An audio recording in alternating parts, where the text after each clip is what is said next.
Hey, Grinder School. This is CFTheNatural, and today what I'd like to talk to you about is player types in PLO. Now, there's been a lot of videos made on our site and really probably every poker training site regarding player types in poker. We have a lot of them, some really great ones by characters and others. I didn't really, in my research, find one that had been made for PLO. And the reason I think it's important is that although PLO and No Limit Hold'em are very similar games, as you've heard me preach over and over and over, there are some very key differences. And as a result, you get some player types that are unique to the game of Omaha. You get obviously a lot of the same type of player types that you get in any other form of poker. Your tag, your loose passive, calling station, your maniac, your nit. These are going to be the types that you'll find in any type of game. But in PLO, you're going to find some unique player types. And so today I'm going to discuss what those player types are and how to best take advantage of those people. So as you can see, we're going to cover 5 basic player types. The calling station, which obviously we find also in No Limit Hold'em. The nut peddler. This player type is pretty unique to PLO. The aces only raiser. That's obviously unique to PLO. The Holden player, which is unique to PLO. And then the ultra aggro maniac. Now you find maniacs in every form of poker, but they're a little bit different in PLO. And I'm going to spend more time on this particular one than anybody else because they can be the toughest to play against, but they can be the most profitable. So let's start with the calling station. No, this is fine. These are the kind of guys that if they have the true calling station, they'll call you down if they have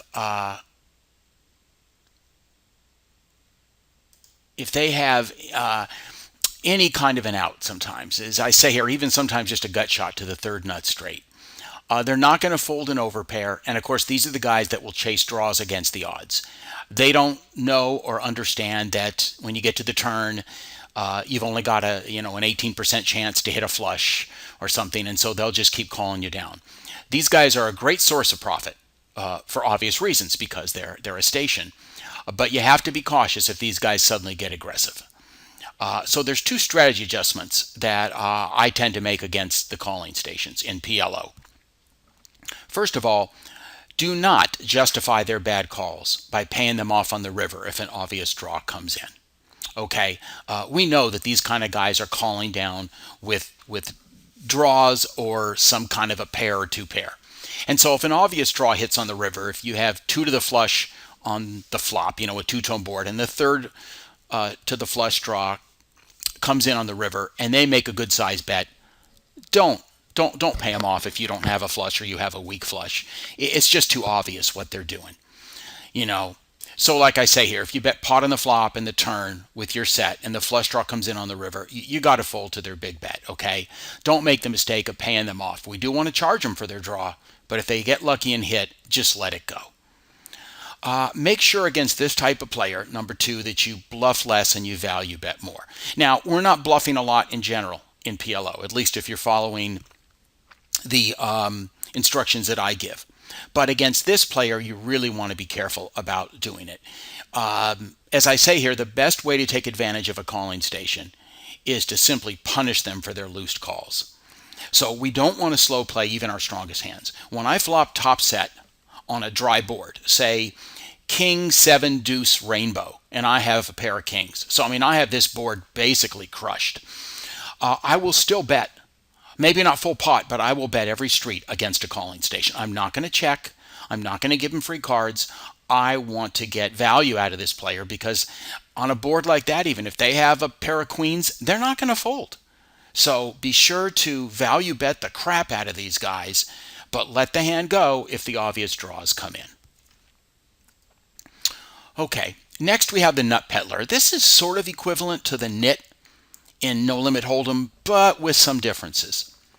This is a kind of guy who some of them play quite tight. Others of them will see a lot of flops. They're not really tight players per se, at least if it's cheap, but they won't continue without a really strong hand. They're the opposite of the calling station. They're not going to keep going if they don't have a big hand.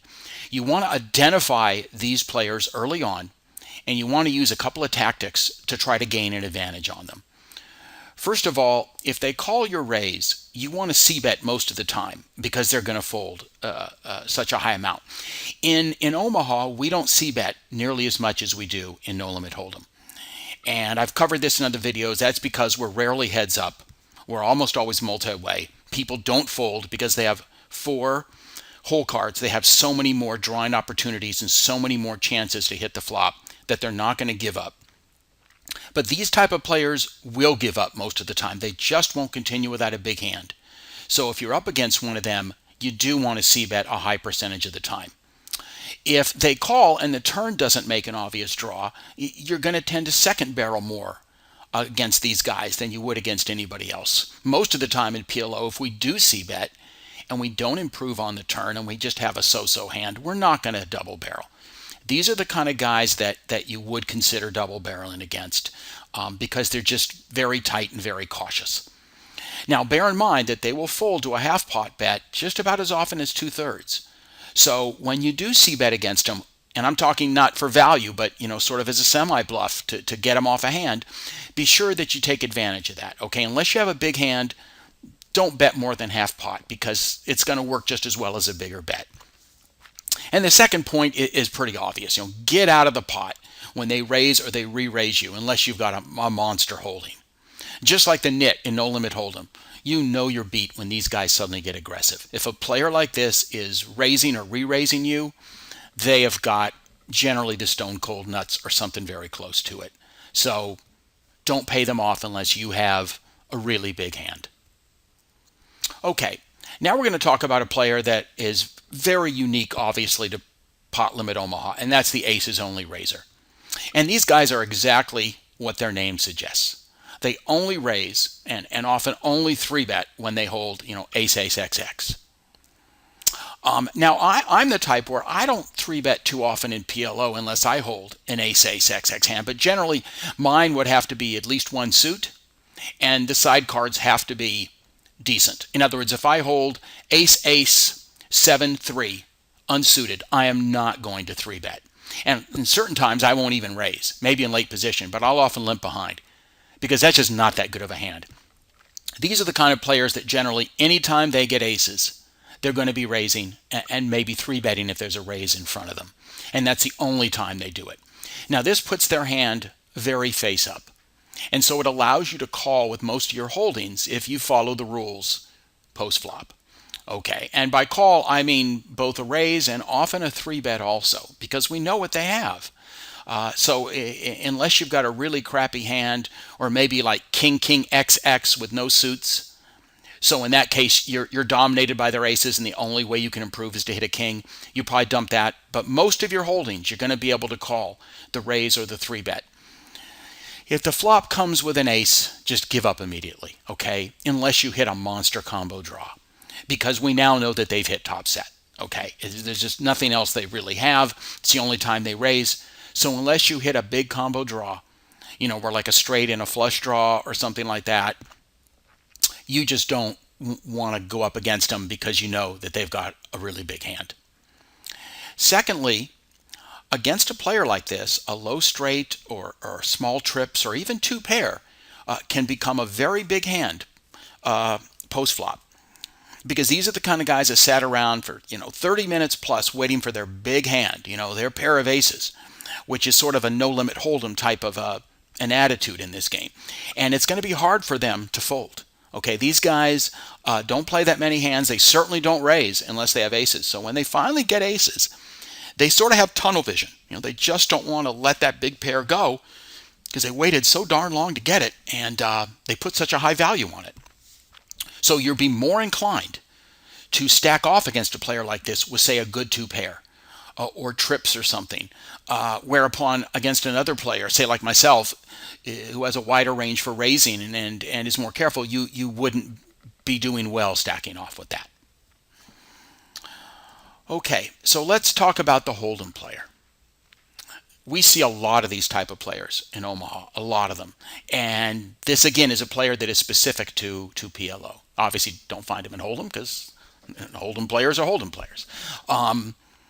These are the guys that obviously never watched the first video I ever made for Grinder School and don't understand the key, critical, tactical, and strategic differences between Hold'em and PLO. And so they play PLO like they play No Limit Hold'em. They overvalue high pairs pre-flop and hands like two pair post-flop.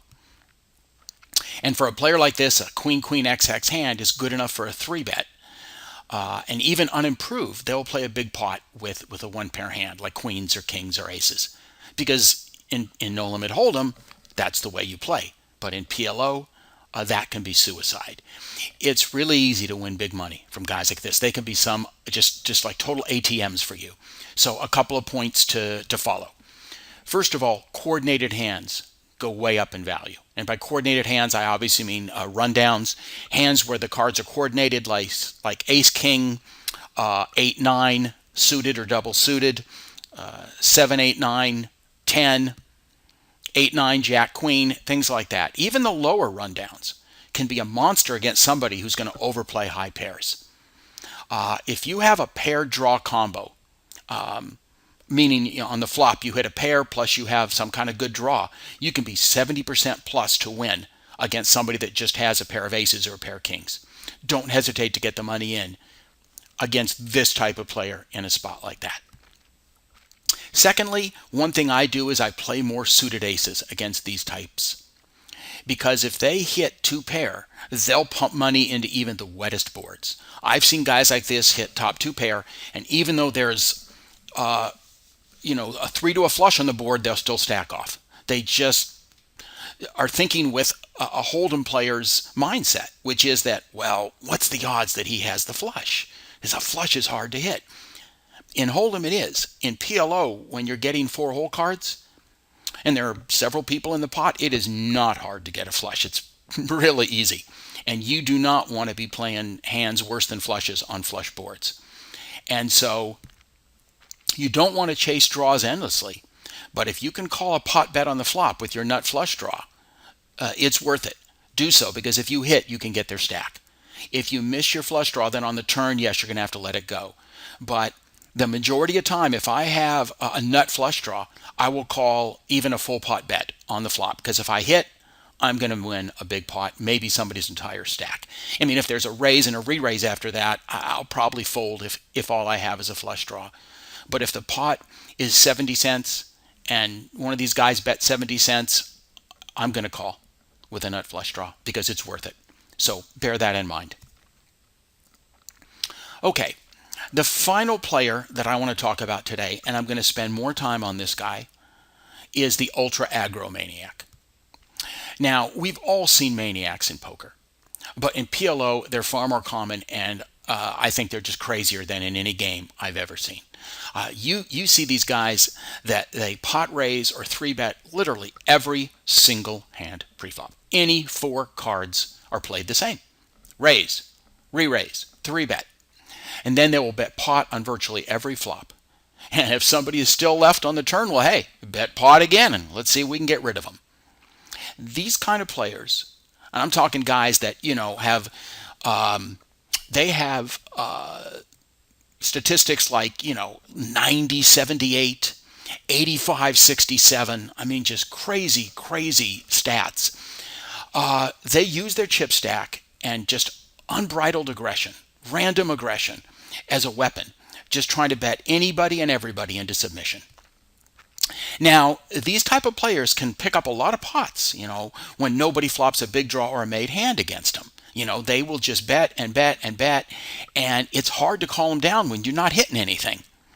And this can be very frustrating, and it can make them dangerous to play against, because when you finally get a hand that's worth re-raising, like you hit ace, king, jack, 9, double suited, and so they raise and you 3-bet and they 4-bet, they get lucky and they hit the nuts.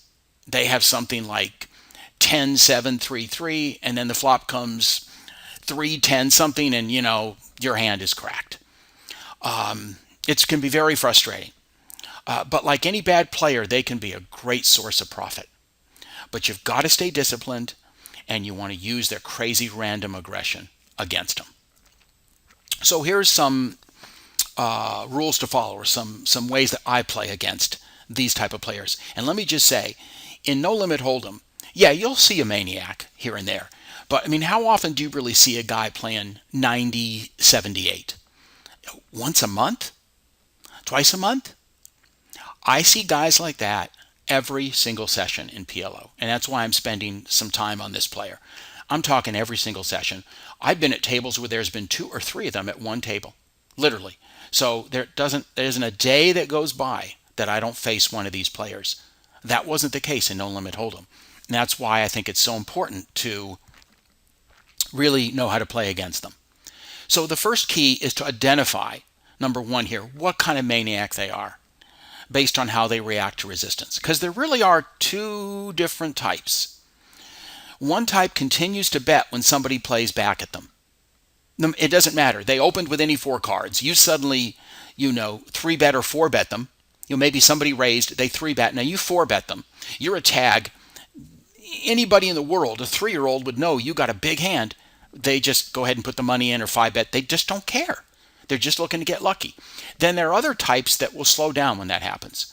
They're very, very crazy and wild because they're opening every hand, betting pot whenever they get to a flop. But if somebody plays back at them, now they suddenly slow down because they realize you got a hand.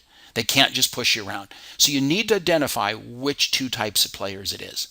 Now, if they're the first type, they don't slow down. You want to be prepared to get it all in pre-flop with your bigger holdings. Ace, Ace, XX, single suited. Queen, Jack, Jack 10, double suited. Big hands like that. Big rundowns, aces with a suit, decent side cards, things like that.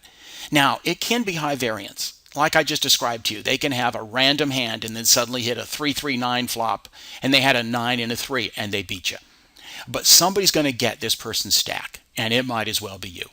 Make no mistake, if they stay at the table long enough, they're going to donate their stack. I've seen guys like this run, at like a 10 PLO table, start with $10, run it up to 40 or 50, and give every single penny back. So you want to try, if you get decent cards, to get some of that money, but to do so, you're going to have to take a few high variance spots. As long as you're playing a quality hand, like one of these here, that's okay. Now, if they're the second type, they slow down against resistance. Now we want to just call sometimes and let them hang themselves, because they're going to bet pot street after street until they're committed. We know that they're probably going to do that. It's okay to say 3-bet them or re-raise them pre-flop, but sometimes you just call if you don't have a monster hand, but you have a good solid hand. And then if you hit the flop hard, just let them keep betting pot. This is one of the very few times, almost the only time, where slow playing really can be good in PLO. Because players like this, they prey on weakness. If you feign weakness, they are going to try to take advantage of it, so it's a good spot to do so. Now, finally, above all, it is absolutely critical. Stay patient and stay disciplined. It's totally fine to widen your range, somewhat, and play a few more speculative hands against guys like this. But don't tilt and start playing every pot just because they're raising with any 4 cards, okay? A lot of people take the attitude that, well, there's a fish at the table, a big fish, and I want to play as many pots as I can with that fish. I get that. But the problem is, if you're not keeping a good, solid, tight range, all you're doing is playing your junk against his junk. And when you do that, it negates your skill advantage, and it just plays right into their hands. Okay, these type of players want to gamble because that's the only way that they can beat you. They can't beat you with skill. They can't outplay you. They can't outthink you. The only way they're going to beat you is to get lucky. And so they want to gamble. Don't fall into that trap. Okay, don't say, well, I'm going to play a bunch of pots against this player because he's such a whale. I just got to get in there and try to get his money. Yes, we want to try to get his money, but wait for good spots and stick with your overall game plan of solid tag poker. Okay. I don't get tempted very often, but every now and then, you'll lose a big, 100 big blinds against this guy when you had a big hand and he got lucky with junk. You get upset. You want to play back at them. And I just tell myself, you know what? I didn't join Grinder School. I didn't watch all those videos, study all those books, work my way up to being an instructor just to gamble it up with some huge fish. Okay, that's not why I joined Grinder School. That's not what I'm doing here. That's not the game plan. Okay, and you should tell yourself that same thing. You're a good player. You're smart. There's no reason to play their game.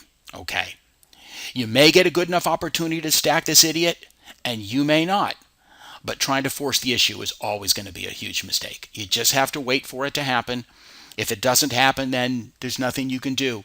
But don't force the issue and start playing really wide and playing into their hands, because that's exactly what they want you to do. Okay, so in conclusion, I want to highlight 3 things. First of all, at every PLO table that you sit down at, you should be identifying and labeling your opponents. Okay. Now, this is true in every game of poker, but we're talking about PLO today. And so watch the action when you're not in the hand and take notes. Label the players by player type. Take notes on their specific tendencies.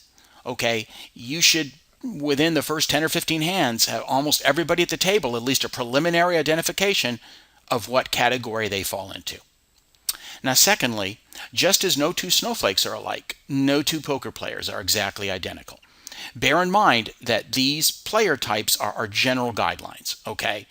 Ultimately, you need to adjust to each of your opponents individually. No 2 maniacs plays exactly alike. No 2 nut peddlers play exactly alike, etc., etc. Use the guidelines, but don't say to yourself, well, he's stationed, so he must be going to play this way or that way, because that's what CFTheNatural said in his video or whatever. No, these are guidelines. Always play each player individually. Finally, profiling players is just like using your HUD. Okay, it's good info, but it's not a specific read. As Jeffrey always points out, a read is always better than just a stat or a general profile. So use this information I've given you today judiciously and carefully. We're still playing to get specific reads on our opponents. Okay, we want to use our HUD stats. We want to use our profiling like this, the player types. But the best info you can have is a read, and always be looking to try to get those. Okay, so that concludes my presentation today. I hope that you enjoyed this and that maybe you learned something from it. As always, please be sure to go into the forums and leave me any feedback, any questions, anything that I can do better, and I will absolutely answer them as quickly as I can. So this has been CFTheNatural for grinderschool.com, and thanks for watching, and good luck at the tables.